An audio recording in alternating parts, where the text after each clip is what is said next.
بسم الله الرحمن الرحيم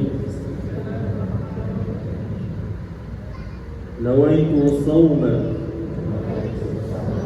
شهر رمضان كله لله تعالى. Sahaja aku berniat berpuasa sepanjang bulan Ramadan kerana Allah Ta'ala. Selesai niat puasa sebulan, niat puasa sehari. Bismillahirrahmanirrahim. Nawaitu sawma wadin an adani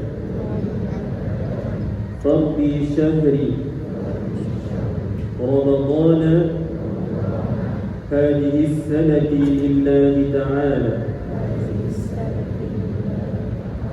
Sahaja aku berniat untuk berpuasa esok hari bagi menunaikan fardu Ramadan tahun ini kerana Allah Ta'ala. Alhamdulillah, mudah-mudahan niat kita ni terima oleh Allah Subhanahu wa Ta'ala. Sallallahu wa sallam alaihi. Subhanallah walhamdulillah wa la ilaha illallah wallahu akbar wa la hawla wa la quwwata illa billahil aliyyil azim. Allahumma salli ala Muhammad sallallahu wasallam alaihi.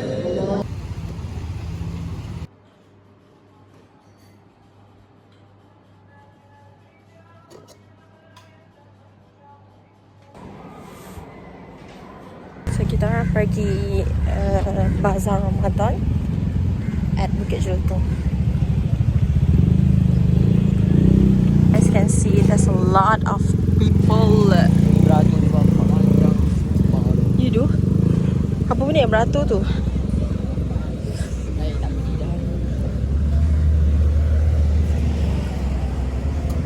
Oh my god.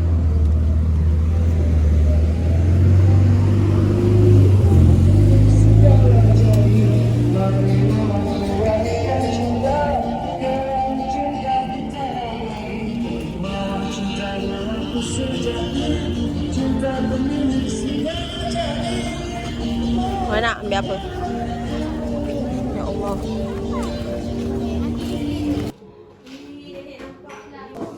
Lagi kelas.